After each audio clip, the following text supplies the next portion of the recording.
right, y'all, what's going on? What's going on? Where we at?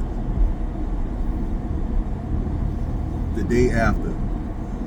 The day after. Yesterday, everything hit the fan. Everything happened yesterday. But Martin Luther King Day yesterday, we had the presidential inauguration. So what's next? When the dust settles, we're gonna really have to adapt and conform to what we have to adapt and conform to, because we still have to make a living, we still have to love, we still have to provide. People are relying on you. This video is all about leadership. I've always been real big in leadership. When I was in the military, I worked my way up the chain of command to where I was in leadership positions. And everything is politics. But what I've learned in the latter number of years is that there's different levels of politics, and there's a lot of core principles that goes in a certain specific style of politics. Now, this particular style of politics that I'm referring to is known as conscious politics versus unconscious politics. Let me break this down.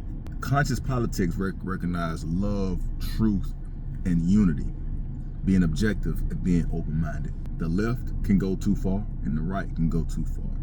We have to adapt to the bigger picture, the macro, not the micro. I also recognize developmental psychology known as spiral dynamics. Spiral dynamics and worldviews. Let me break this down. In spiral dynamics, there's different levels of consciousness and human potential and development, collectively and individually.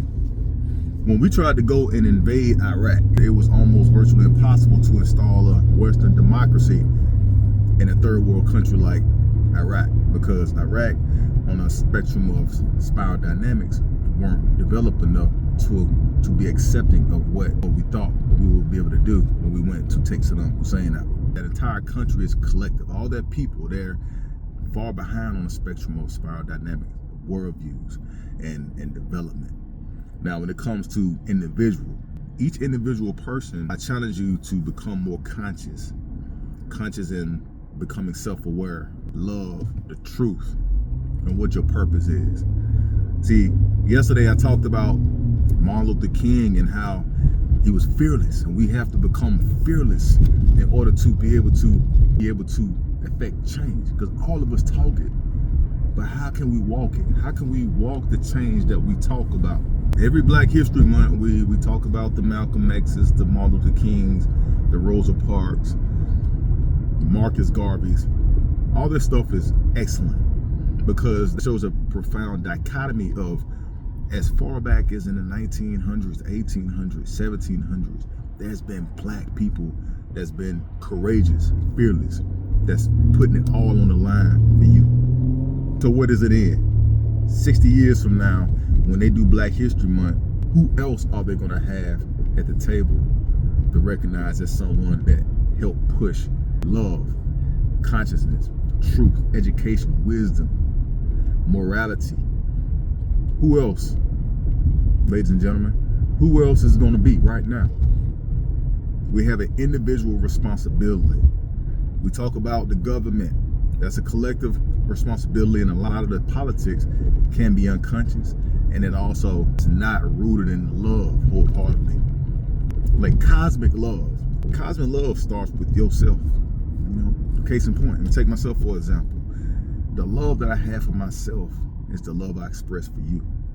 Let me say that again. The love that I have for myself is the love that I express for you. See, a lot of people who don't truly love themselves, guess what they do? They're projecting. They project it to their brother, their sister. They don't really love you. They're very critical. They're unconscious. There's several different areas that I can go into when it comes to how people project their hatred onto other people because of themselves. Fitness is an example. I love myself so much in order to do what I do, to be noble, to be righteous, to step in the shoes of leadership. First and foremost, before I can do any of that, I have to be in shape. I have to be healthy. As long as the good Lord keep blessing me with breath each and every morning I open my eyes, I'm going to continue to work on my health and well-being. We all have an individual responsibility of self-love.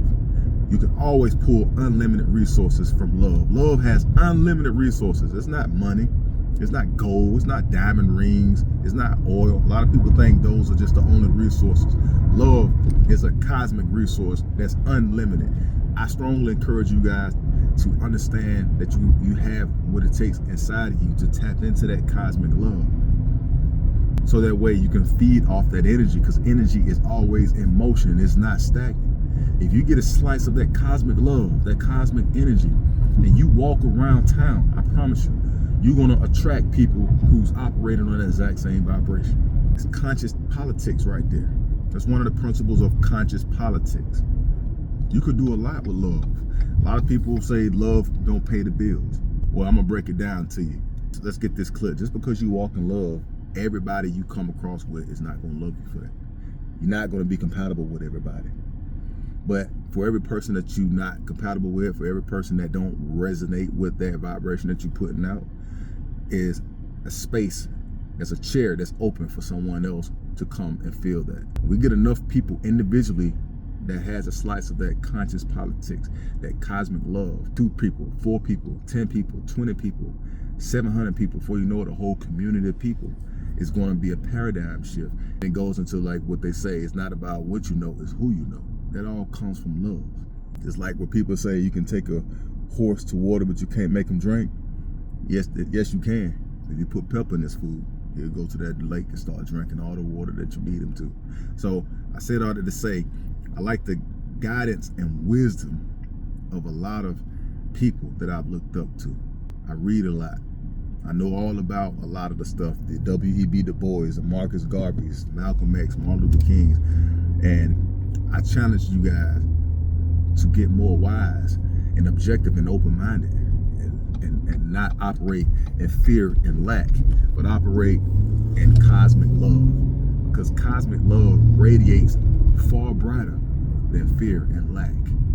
We got to be contagious out here in these streets, because we're moving into a time to where we don't know what's going to happen next. But that's the beauty of it. That's the beauty of life. You can't always predict what happens. All you can do is work on yourself, elevating your level of consciousness, getting closer to God, working on your health, your spiritual, and your well-being, and see how far you go with that versus how far you go with hatred. We're trying to cancel folks. You know, I don't like these folks. It's us versus them.